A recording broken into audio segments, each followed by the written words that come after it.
Vincent Price en Una velada con Edgar Allan Poe.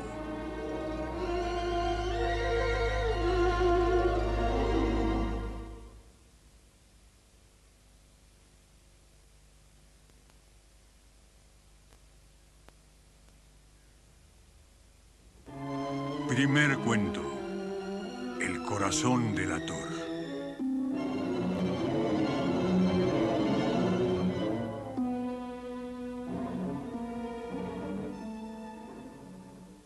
Emocionado, nervioso. Sumamente nervioso estoy y he estado, pero ¿por qué dirán que estoy loco? Mi mal ha afilado mis sentidos sin destruirlos, sin embotarlos. Sobre todo la agudeza del oído. He oído todas las cosas del paraíso y de la tierra. Y del infierno he oído tanto. ¿Cómo puedo estar demente? Miren y observen qué sanamente, qué calmadamente les cuento esta historia.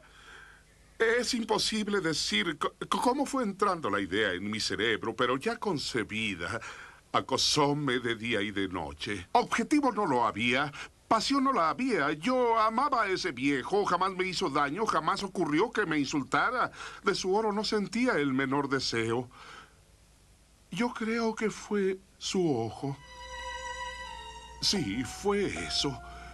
Uno de sus ojos se parecía al de un buitre, un pálido ojo azul como una película. Siempre que se posaba en mí me enfriaba la sangre. Y de esa manera gradualmente llegué a proponerme quitarle la vida a ese viejo y así deshacerme del ojo para siempre. Ahora, ese es el punto. Me toman por demente. Bueno, un demente ignora todo, pero debieron haber visto que sabiamente procedía, qué precavido, qué previsor fui. Nunca fui más gentil con el viejo que durante la semana que pasó antes de que lo asesinara. Y todas las noches, aproximadamente a las 12, quitaba el pestillo de su puerta y la abría con toda lentitud. Y después, cuando ya podía pasar la cabeza, tomaba una linterna oscurecida, toda cerrada, para que la luz no pudiera escapar. Y luego introducía la cabeza. ¡Oh! Se hubieran reído viendo con qué astucia la introducía. Y me movía lentamente, muy lentamente, no fuera a perturbar el sueño del viejo. Me llevó toda una hora meter la cabeza en la abertura, lo suficiente como para poder verlo dormido en la cama. Dios santo, un loco habría sido tan prudente así. Y luego, con la cabeza ya dentro de la habitación, destapaba la lámpara con cuidado. Oh, con cuánto cuidado lo hacía, tanto como para que un solo rayo delgado cayera sobre el ojo del buitre. Hice esto 7 largas noches, todas las noches a la medianoche. Pero encontré el ojo siempre cerrado. Imposible realizar mi trabajo. Pero no era el viejo el que me vejaba, más bien su ojo maligno. Y todas las mañanas, cuando despertaba, entraba con arrojo a la recámara y le hablaba valerosamente, llamándole por su nombre en tono cordial, preguntando cómo había pasado la noche. Y verán, hubiera sido un viejo muy perspicaz realmente para sospechar que todas las noches, al dar las 12, yo lo venía a ver mientras él dormía. Y vino la 8ª noche. Y fui como nunca precavido para abrir la puerta. Las manecillas del reloj se movían más aprisa que mi mano. Jamás como esa noche había sentido cuáles eran mis poderes y apenas podía contener mi sensación de triunfo. Tenía la cabeza en la habitación, estaba por abrir la lámpara cuando el pulgar se me resbaló en el perno del seguro y el viejo brincó en la cama gritando: ¿Quién está ahí? Yo me quedé muy quieto sin decir nada. Durante toda una hora no moví un solo músculo. Y en todo ese tiempo no le oí que se acostara. Seguí ahí sentado en la cama escuchando. Finalmente oí un leve gemido. Supe que era un gemido de un desgarrador y mortal terror. No era de dolor el gemido ni de pena, oh no. Era el sonido bajo y ahogado que surge del fondo del alma cuando la agobia el pánico. Yo conocía bien ese sonido. Muchas veces al filo de la medianoche, cuando todo el mundo duerme, se desbordaba en mi propio pecho, profundo en su horrible eco de terrores que me desvirtuaban. Y digo que lo conocía bien. Yo sabía lo que el anciano sentía y me daba lástima, aunque reía en el fondo. Yo sabía que estaba despierto desde que oyó el primer leve ruido cuando saltó en la cama. Sus temores habían ido haciéndose más y más enormes, por más que él fingía no darles importancia sin lograrlo. Se había estado repitiendo: no es nada más que el viento en la chimenea. Fue solo un maldito ratón que corrió en el suelo. Es solamente un grillo que emitió un chirrido nada más. Sí, ha estado pretendiendo consolarse con estas suposiciones, pero de hecho todo en vano, porque la muerte se le iba aproximando con su sombra negra precediéndola, que envolvía a sus víctimas. Sintió la presencia de mi persona dentro de su habitación. Y luego de esperar un largo rato pacientemente y no habiendo oído que se acostara, resolví abrir la linterna, abrir solo una rendija sumamente delgada. Y la abrí, pero no pueden imaginarse qué sigilosamente, hasta que salió un solo rayo tenue como el hilo de una araña disparado de la rendija y cayó sobre el ojo del buitre. Estaba abierto, bien abierto, y con terrible furia lo vi fijamente. Lo vi con claridad perfecta, vi su ojo azul opaco, con el velo horrendo que lo cubría y que helaba hasta el tuétano de mis huesos.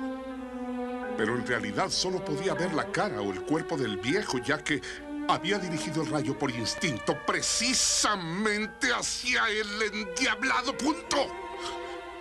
Ahora, no he dicho que lo que toman por demencia no es más que la hipersensibilidad de mis sentidos. Ahora les digo que me llegó al oído un sonido leve, muy rápido y sordo, como el que hace un reloj envuelto en algodón. Yo conocía bien ese sonido, que era solamente el latido del corazón del viejo insano. Acrecentó mi furia, así como el batir del tambor genera el valor en el soldado. Pero aún así seguí en mi lugar quieto, inmóvil, casi sin respirar, mientras en el viejo el latir de su infernal corazón aumentaba, e iba aumentando, y se hacía a cada instante más alto. El pánico en el viejo debe haber sido extremado, y era más grande por momentos. ¿Me expreso con claridad? Ya les dije que soy nervioso, ya ustedes lo saben. Y ahora, en la negrura de la noche y bajo el silencio terrible de la vieja casa, ese ruido extraño me causó incontrolable terror. Pero todavía por unos instantes me refrené y seguí quieto. Sin embargo, el latido se hacía más ruidoso y ruidoso. Yo creí que me estallaba el corazón. Y ahora, de pronto, la angustia me poseyó de que algún vecino pudiera haberse dado cuenta. Había llegado la hora del viejo. Con un alarido solté la linterna y entré al cuarto. ¡Gritó! ¡Una vez! ¡Solo una vez! En un instante lo tiré de la cama y lo arrastré por el piso. Sonreí alegremente al ver que había llegado hasta allí. Y durante muchos minutos el corazón latía con su sonido sordo. De hecho, no me molestaba. No podría oírse a través de la pared. Y al fin cesó. El anciano había muerto. Levanté la cama y examiné el cadáver. Sí, estaba muerto, bien muerto. Le puse la mano en el corazón y la mantuve así varios minutos. No había pulsaciones.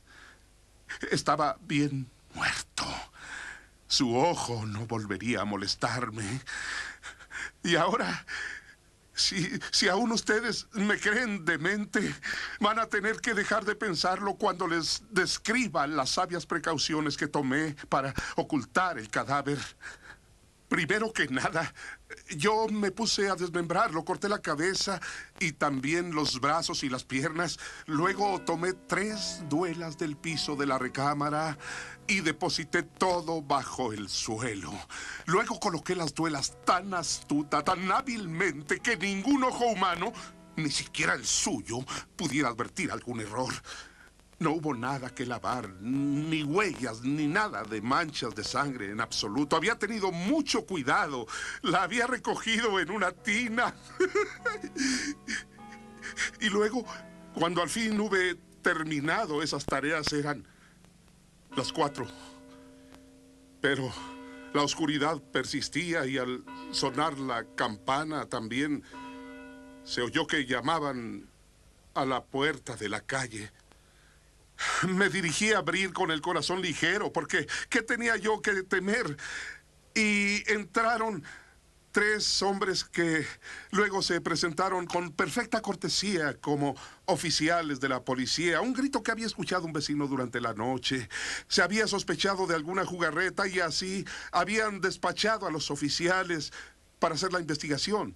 Yo me sonreí porque ¿qué tenía que temer? Di a los caballeros la bienvenida. El grito, les dije, había sido mío soñando. El viejo, les informé, se había ausentado de la ciudad. Llevé a mis visitantes a recorrer toda la casa y les pedí que buscaran muy bien. Los llevé entonces a su recámara y les mostré sus tesoros. Seguro, imperturbable. En el entusiasmo de mi confianza, llevé sillas a la habitación y les pedí que descansaran de sus fatigas, mientras yo por mi lado, en la audacia fiera de mi triunfo perfecto, coloqué los 2 pies en el punto mismo bajo el cual reposaba el cadáver de la víctima.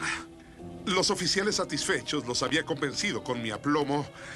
Yo era la imagen de la tranquilidad. Se sentaron y, mientras yo respondía cordialmente, charlaron con familiaridad. Pero luego empezó a invadirme una palidez y deseé que se fueran. Me dolía la cabeza y sentí que me zumbaban los oídos y ellos seguían sentados charlando y el zumbido iba creciendo. Yo charlé ligero para despejar la sensación, pero esta continuó y se fue haciendo tan notoria que finalmente supe que el ruido no estaba en mis oídos. Era el clic sordo constante, igual al que haría un reloj, tal vez envuelto en algodón. Perdía el aliento, pero los oficiales no lo oían. Y hablaban vehementemente mientras el ruido continuaba aumentando. Yo me levanté y discutí fruslerías, pero el ruido seguía aumentando. ¿Por qué no se iban? Empecé a pasearme para atrás y para adelante a grandes zancadas, excitado hasta la furia misma al ver a esos hombres. Pero el ruido seguía aumentando. ¡Dios santo! ¿Qué podía yo hacer? Eché espuma, bramé, blasfemé. Lancé la silla en que me sentara. Rascuñé entonces las duelas, pero el ruido lo dominaba todo. Era más grande, ensordecía, y los hombres charlaban amablemente y sonreían también. ¿Sería posible que ellos no oyeran? ¡Oh, Dios Todopoderoso! No. Si oían, sospechaban, lo intuían. Y además se burlaban de mi horror. No pude resistir más tiempo su hipócrita sonrisa. Necesitaba gritar o morir. Y el ruido seguía. ¡Villanos! ¡No se burlen más! ¡Admito mi acto! ¡Arranquen las duelas! ¡Miren! ¡Es el palpitar de su horrendo corazón!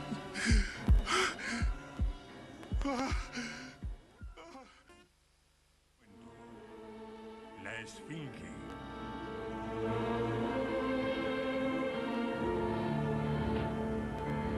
Durante el temible reinado del cólera en Nueva York, había aceptado la invitación de un pariente para pasar unos 15 días con él en su retiro sobre la ribera del Hudson. Debimos pasar el tiempo agradablemente, salvo por las siniestras noticias que nos llegaban en la mañana de la populosa ciudad. No pasaba un solo día que no nos trajera la nueva de la muerte de algún conocido. Temblábamos al irse acercando los mensajeros. El aire que provenía de la ciudad nos parecía embebido de muerte. Yo no podía pensar, soñar o hablar de ninguna otra cosa. Mi anfitrión era de temperamento menos excitable. Las realidades del terror las percibía lo suficiente, pero de sus sombras no sentía la menor aprensión. Y no siendo yo tan afortunado, los temores imponentes del mal y de la muerte habían tomado posesión de mi alma. Mi estado de ánimo estaba bien dispuesto para el terrorífico incidente que pronto tuvo lugar. Cuando iba cayendo un día excesivamente cálido, sentado con un libro en la mano junto a esta ventana que domina una vasta panorámica de las riberas del río y al fondo una colina distante, cuya ladera que enfrentaba mi posición había sido barrida por un deslave llevándose parte principal de sus árboles, mis ideas no hacían más que divagar del volumen de mis manos a la sombría desolación de la ciudad vecina. Al levantar los ojos de la página, cayeron sobre la desnuda ladera de la colina y sobre un objeto de no sé qué clase de monstruo de horrenda conformación que rápidamente siguió el camino de la cima al fondo, desapareciendo al final en el bosque denso de abajo. Cuando por primera vez vi a la criatura, dudé de mi salud mental y muchos minutos pasaron antes de que hubiera logrado convencerme de que no era demencia ni una pesadilla. Después, calculando el tamaño de la criatura, concluí que sería mucho mayor que cualquier nave de línea que existiera. Y digo que una nave de línea porque la forma del monstruo sugería esa idea. El casco de un navío de batalla podría considerarse una concepción tolerable de su silueta general. La boca del animal se situaba en el extremo de un cubo de unos 60 o 70 pies de largo, y como del grueso del cuerpo de un robusto elefante, cerca de la raíz de la trompa tenía una inmensa cantidad de pelo negro lanudo, más del que pudiera provenir de las pieles de una docena de búfalos. Y proyectándose de su cabeza hacia abajo y hacia los lados, le brotaban dos colmillos lustrosos, quizá iguales a los de un jabalí, pero de dimensiones infinitamente mayores. El cuerpo tenía forma de cuya con la punta hacia la tierra, y del mismo se extendían dos pares de alas, cada una con más de 100 yardas de longitud. Tenía un par colocado sobre el otro y todas estaban cubiertas de escamas metálicas, cada escama probablemente como de 10 o 12 pies de diámetro. Pero especial peculiaridad de esta horrible cosa era la representación de una calavera que le cubría casi toda la superficie del pecho y que se veía precisamente trazada en blanco deslumbrante sobre el fondo negro del cuerpo, como si hubiera sido dibujada fielmente por un artista. En tanto miraba a este terrorífico animal y especialmente la apariencia de su pecho, sintiendo a la vez asombro y horror, observé las enormes mandíbulas que tenía debajo de la trompa de pronto abrirse sin medida, y de ellas se pudo oír un sonido tan ríspido, expresando tal pena, que tocó mis nervios como un presagio de angustia. Al desaparecer el monstruo al pie de la colina, me sentí caer desmayado al piso.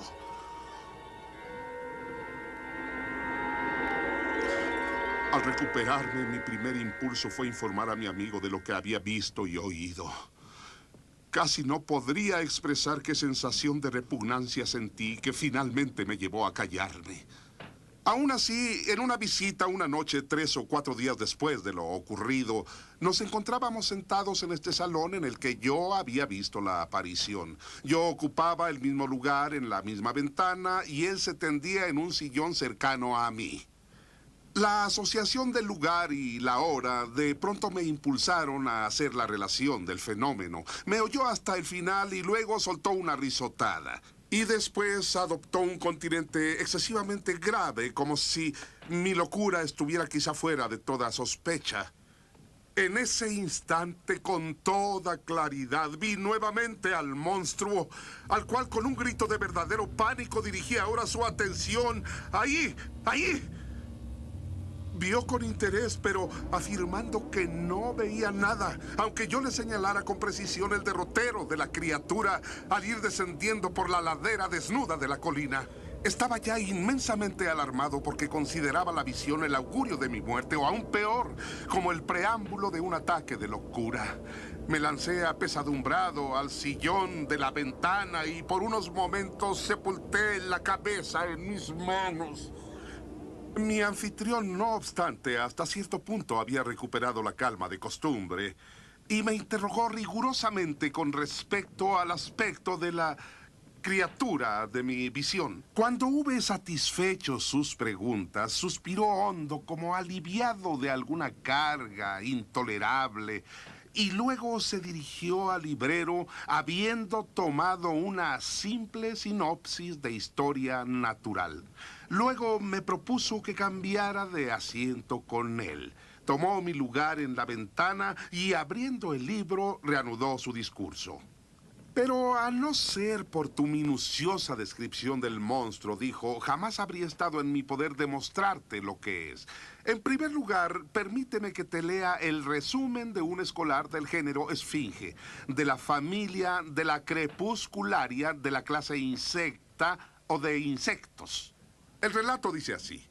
4 alas membranosas cubiertas de pequeñas escamas de apariencia metálica. La boca la forma un tubo enrollado producido por un alargamiento de las quijadas, en cada una de las cuales se encuentran los rudimentos de mandíbulas y palpos velludos. Y el abdomen en punta. La calavera de la esfinge de este raro insecto ha de ocasionar graves terrores entre los ignorantes por el melancólico y angustioso grito que emite, así como la insignia de la muerte que lleva sobre el corcelete. Cerró el libro y se recostó en el sillón, colocándose entonces exactamente en la posición que yo había ocupado en el momento de ver al monstruo. ¡Ah, ahí está!, exclamó. Está regresando al pie de la colina y una muy notable criatura, debo admitir que es. Solo que la verdad no está en absoluto tan grande ni a la distancia que tú te imaginaste. Porque el hecho es que al reptar ascendiendo por el hilo que alguna vivaz araña había tendido a lo largo del marco de la ventana, encontré que tendría un 16avo de pulgada en su dimensión mayor y también que estaba a un 16avo de pulgada de distancia de la pupila de mi ojo. Tercer cuento. El tonel de Amontillado.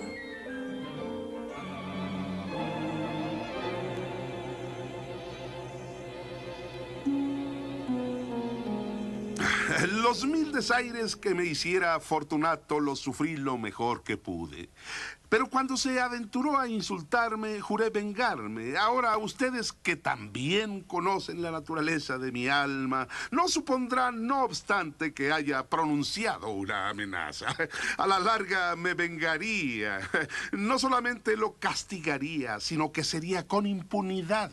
Debe quedar entendido que ni de palabra ni de obra había yo dado razón a Fortunato para dudar de mi buena voluntad. Seguí sonriéndole en la cara, pero sin que percibiera que la sonrisa era ahora obsequiada ante la idea de su inmolación.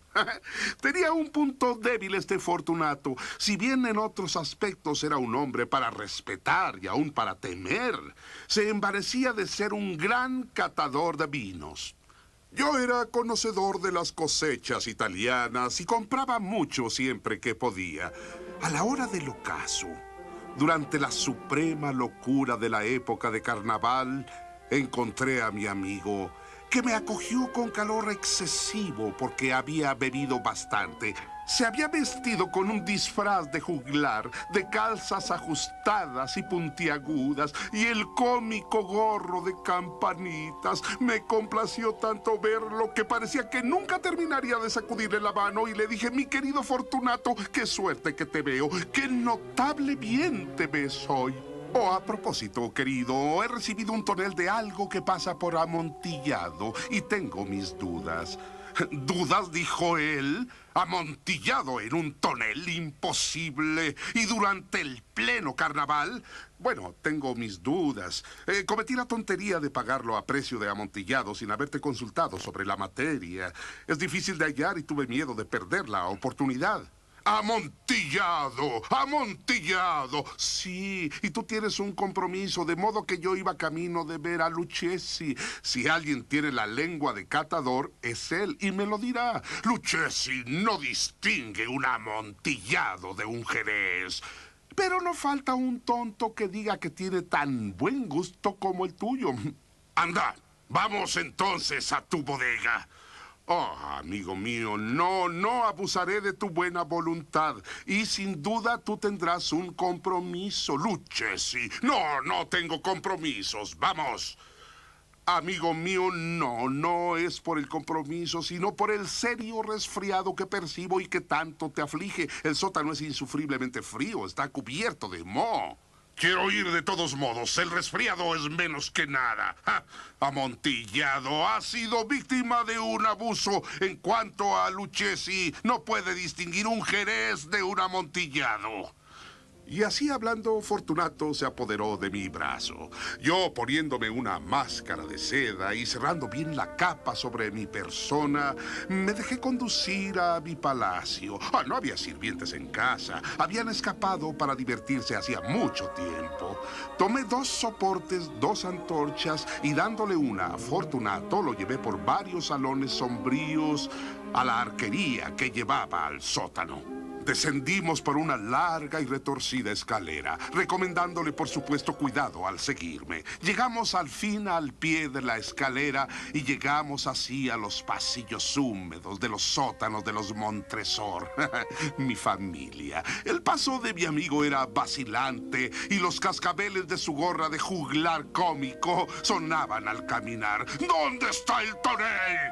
Están más adelante, pero observa las incrustaciones blancas que brillan en los muros de la caverna. ¿Mo? Mo, sí, Mo. ¿Cuánto hace que tienes esa tos? Mi pobre amigo encontró imposible contestar en varios minutos. No es nada, nada. Oh, por Dios, volveremos. Tu salud es preciosa. Eres rico, respetado, admirado, bien amado. Eres un hombre valioso. Por mí no importa. Volveremos o te enfermarás y no quiero que sea por mi culpa. Además está Lucchesi. ¡Ya basta, ya basta! Mi tos es una nadería. No habrá de matarme. No voy a morir de una tos. Cierto, cierto. Y de hecho no era mi intención alarmarte innecesariamente, pero debías tomar todas las precauciones. Un sorbo de este Medoc nos defenderá de la humedad. Entonces rompí el cuello a una botella que tomé de una larga hilera de sus gemelas que surgían entre el moho. Bebe, le dije, presentándole el vino. Llevó la botella hasta sus labios, despreciativo. Se detuvo y asintióme con familiaridad al sonar de sus cascabeles. A la salud de los muertos que reposan a nuestro derredor. Y yo por tu larga vida. Y así me tomó de nuevo del brazo para continuar. El vino le dio brillo a sus ojos y los cascabeles sonaron. Mis ilusiones crecían al caminar. Habíamos pasado por paredes de huesos apilados, mezclados con maderos de los féretros, y llegamos a lo más recóndito de las catacumbas. Yo me detuve de nuevo, y esta vez me atreví a tomar a Fortunato de un brazo. El moho, querido, aumenta, se cuelga como larvas de los muros. Estamos ya debajo del lecho del río. Las gotas de humedad escurren entre los huesos. Ven, regresaremos antes de que sea tarde. Tu tos. No es nada. Debemos seguir. Prosigamos hasta el amontillado. Pues que así sea. Se apoyó pesadamente en mi brazo y continuamos la ruta en busca del amontillado. Pasamos por una hilera de arcos bajos, descendimos más y descendimos de nuevo. hasta llegar a una cripta profunda en donde lo malsano del aire hizo a nuestras antorchas brillar casi sin flama. En el extremo más remoto de la cripta apareció otro cuarto menos espacioso, sus paredes forradas de restos humanos, apilados hasta llegar al techo a la manera de las grandes catacumbas de París. 3 lados de esta cripta interior estaban ornamentados de esta manera. En la cuarta los huesos habían sido derribados y yacían en montón sobre la tierra. En esta pared, así expuesta por el desplazamiento de los huesos, percibimos un receso quizá aún más profundo de unos 4 pies de ancho, 3 de altura y 6 o 7 cortados en el granito. Camina, que ahí está el amontillado. En cuanto a Lucchesi, es un ignorante nada más. Dio unos pasos más, vacilante, mientras yo seguía detrás de él. En un instante había llegado hasta el final del nicho, y viendo que la piedra le impedía avanzar más, se quedó tontamente azorado. En la superficie de granito se encontraban 2 aros de hierro forjado. De uno colgaba una cadena y del otro un poderoso candado. Fue solo cuestión de segundos rodear su cintura con los eslabones y asegurar a Fortunato. Era muy grande su excitación para resistirse, y retirando la llave procedí a salir del receso. Pasa la mano sobre la pared, Fortunato. No podrás evitar sentir el moho. De hecho, está muy húmedo. Una vez más te imploro que regresemos. ¿No? Entonces me será preciso abandonarte. Pero primero debo rendirte todas las atenciones que me sean posibles. ¡El amontillado! Cierto, el amontillado. Al decir estas palabras me puse a buscar entre la pila de huesos de los que les he hablado. Haciéndolos a un lado, al instante descubrí cierta cantidad de piedras de construcción y mortero. Con estos materiales y con la ayuda de una llana, empecé vigorosamente a emparedar la entrada del nicho. Apenas había tendido la primera hilera de mampostería cuando descubrí que la ebriedad de mi querido Fortunato se había desvanecido en gran medida. La primera indicación de esto fue un hondo gemido lloroso que provenía del receso. No era el gemido de un borracho. Luego se hizo un largo y obstinado silencio. Tendí la segunda hilera, la tercera y la cuarta, y luego oí las vibraciones furiosas de las cadenas.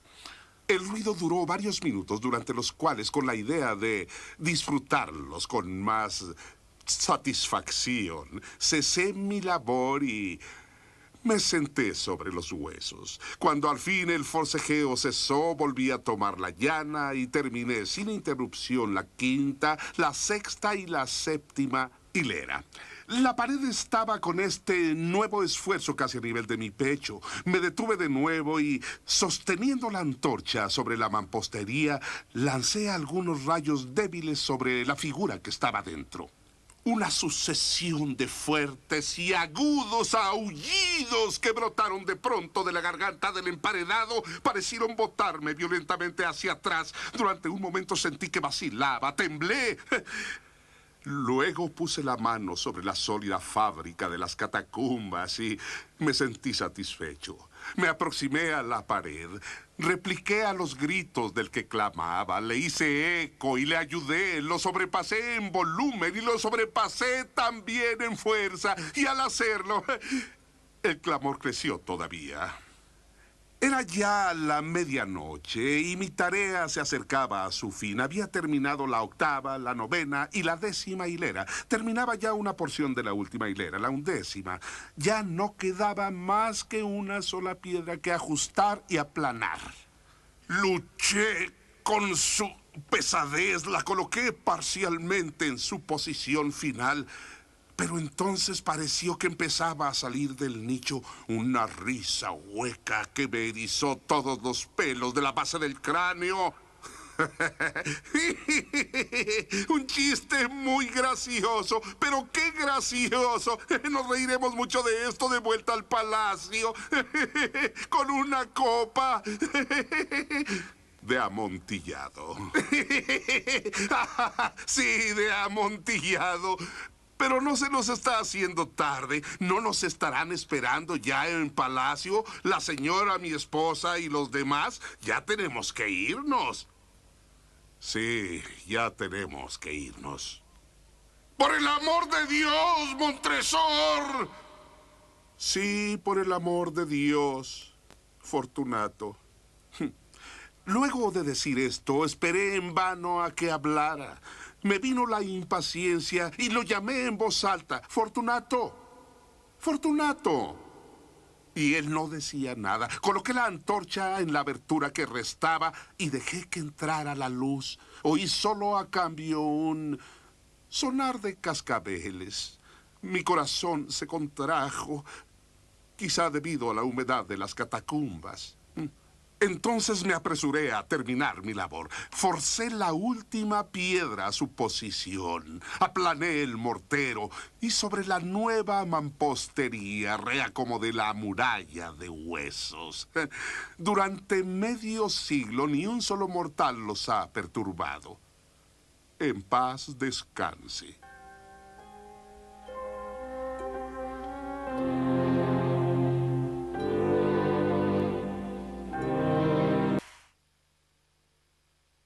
Cuarto cuento.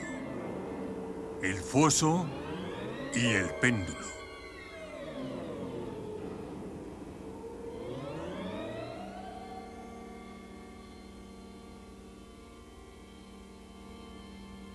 Me sentía enfermo. Enfermo de muerte con esa agonía. Sentí que mis sentidos me abandonaban.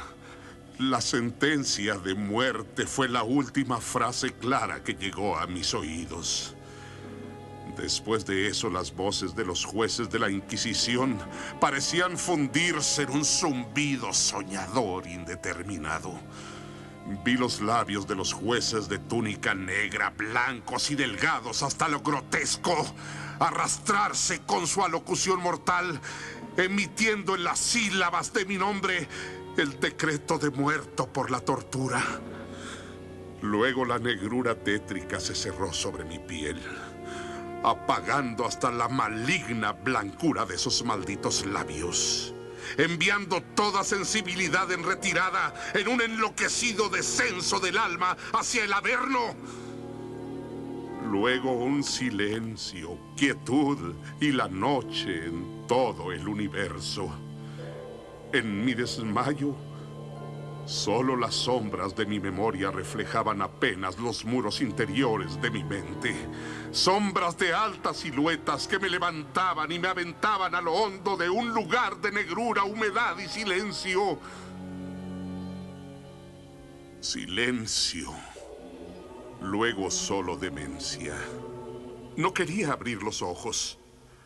Me sentí tirado de espaldas. Sin trabas extendí una mano y cayó con fuerza sobre algo húmedo y duro. Deseaba, pero no me atrevía a emplear la vista. No es que temiera ver las cosas más horribles. Más bien me aterrorizaba que no hubiera nada que ver cuando entrara la luz. Entonces, en mi desesperación angustiosa, rápidamente abría los ojos. Mis peores temores se confirmaron. La negrura de la eterna noche me envolvía. Luché para respirar. La intensidad de la oscuridad parecía oprimirme y asfixiarme. Me brotó el sudor por todos los poros que con un frío atroz perlaban mi frente. Extendí los brazos con furia arriba y a mi alrededor, rasguñando como garras por alcanzar algo. Algo maldito o salvador, pero que fuera algo. Nada. La agonía del suspenso se hizo intolerable. Me levanté. Con cuidado di un paso hacia adelante, con mis ojos saliéndose de sus órbitas, con la esperanza de atrapar el más débil rayo de luz. Pero seguía envolviéndome la negrura, hasta que al final, un muro asqueroso y frío. Un muro. Lo fui siguiendo, pisando con toda la cauta desconfianza inspirada por los cientos de rumores vagos de los horrores de Toledo. Por último, envalentonado, resolví dejar el muro y cruzar el recinto en la línea más directa posible. Entre el limo traicionero del piso, avancé con cautela unos 10 o 12 pasos de esta manera y entonces tropecé y caí violentamente de bruces. En la confusión que siguió a mi caída, no logré de inmediato comprender en qué tan extraordinaria circunstancia me hallaba. Mi mentón reposaba sobre el piso de la prisión, pero los labios y la porción superior de mi cabeza no tocaban nada. Al mismo tiempo me sentía con la frente bañada en un vapor pegajoso y un aroma peculiar de hongos podridos llegó a mis narices. Había caído al mismo borde de un circular foso.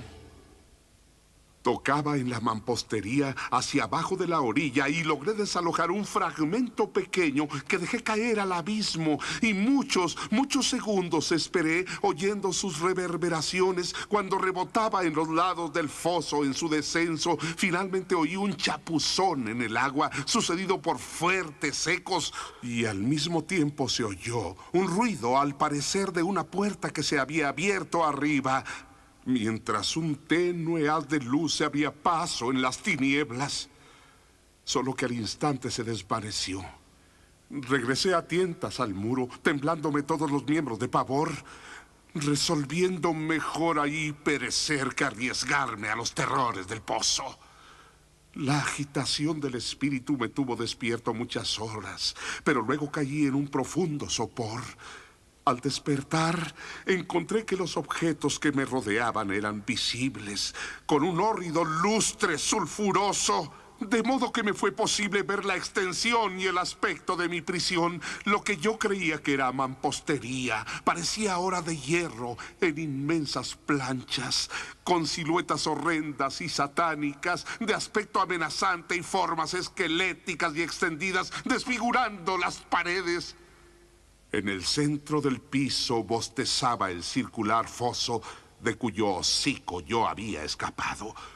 Luego me di cuenta de que estaba atado a algo firmemente, a una plataforma baja de madera con muchas vueltas de banda sobre mi cuerpo, dejando en libertad solo la cabeza y el brazo izquierdo, con lo que solo con mucho esfuerzo podría servirme la comida de un plato de barro que había a mi lado en el piso. La comida que vi era carne picantemente sazonada.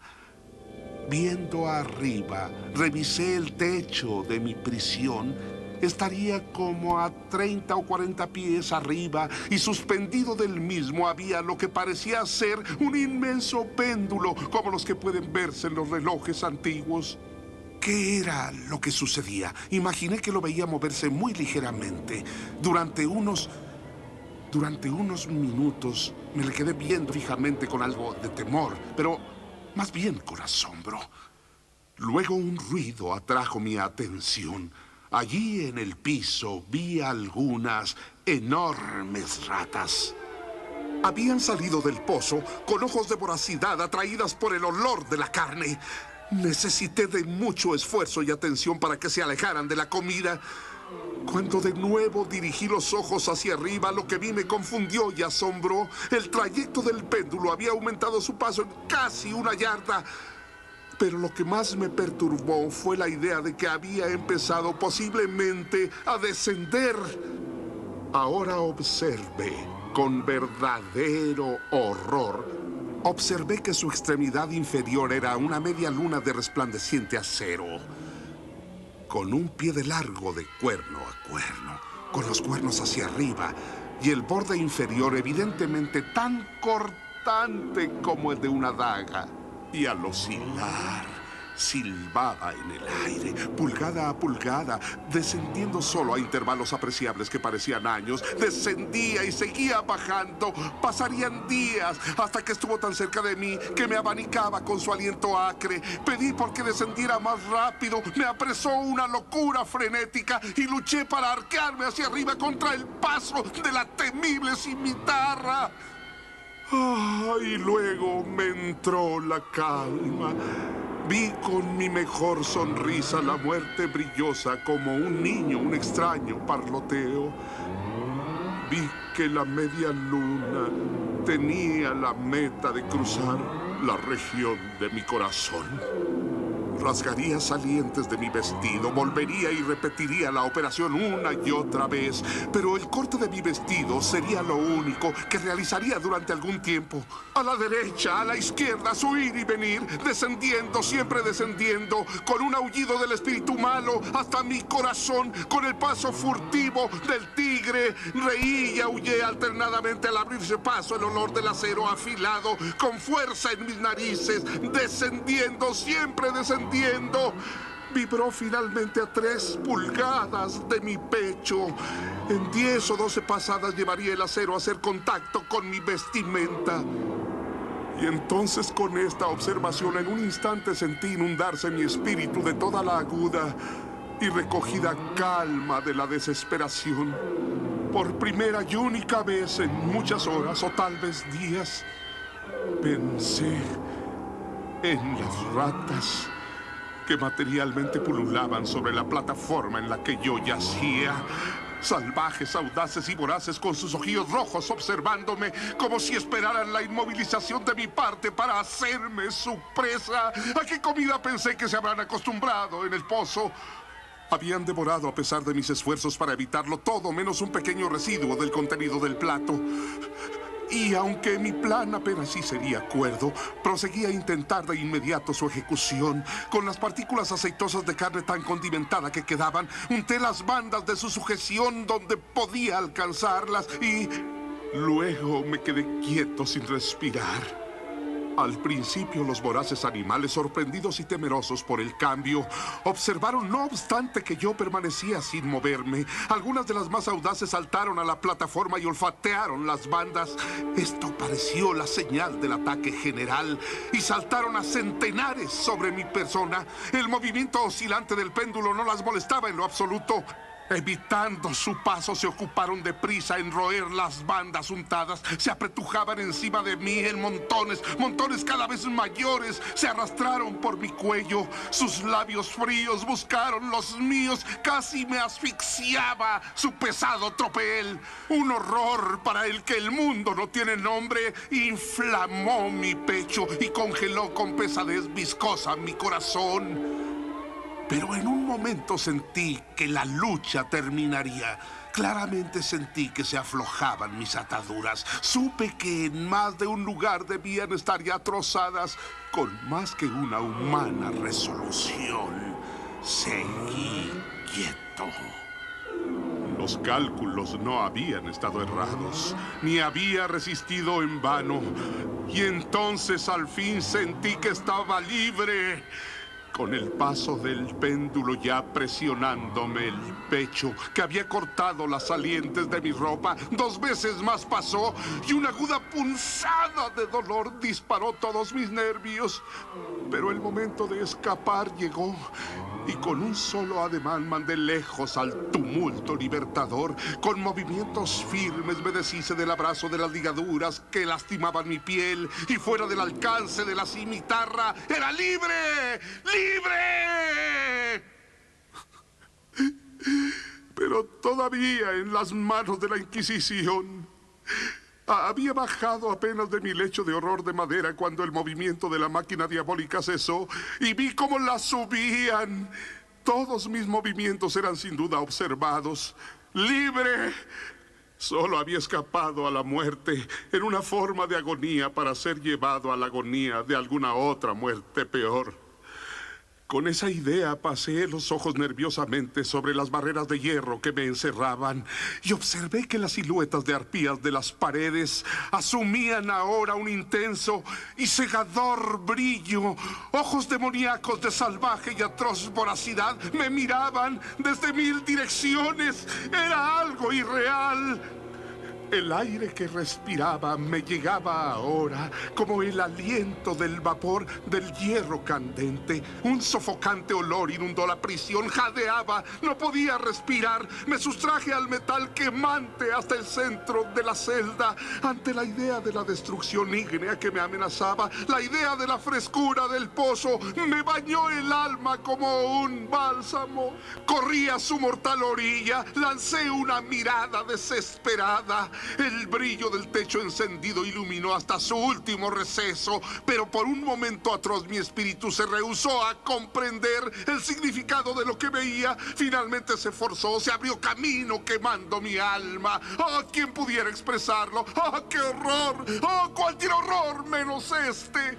El calor aumentaba rápidamente y nuevamente miré arriba. Había habido otro cambio en la celda, pero ahora el cambio era obviamente en la forma. El cuarto había sido cuadrado y la temible diferencia pronto aumentó con un estruendo horrible y sordo. La mazmorra cambiaba de forma y ahora un rectángulo. ¡La muerte aullé! ¡Cualquier muerte menos la del pozo! ¡Estúpido! ¿Cómo no saber que dentro del pozo estaba el hierro candente que me quemaba? Y ahora más y más se acercaban las paredes. Retrocedí, pero las paredes me empujaban irresistiblemente hacia adelante y muy pronto mi cuerpo tostado, contorsionado, no encontró ni una pulgada donde asentar pie en el piso de la prisión. Dejé de luchar, pero la agonía me hizo exhalar un estruendoso, largo y último ¡grito de desesperación! Sentí que resbalaba en el borde y luego de pronto oí un discordante murmullo de voces y un fuerte y explosivo sonar de trompetas. Las paredes ígneas retrocedieron y un brazo atrapó el mío cuando caía desmayado al abismo. Era el del general Lasalle. Los franceses habían tomado Toledo. La Inquisición ha caído ahora con sus enemigos.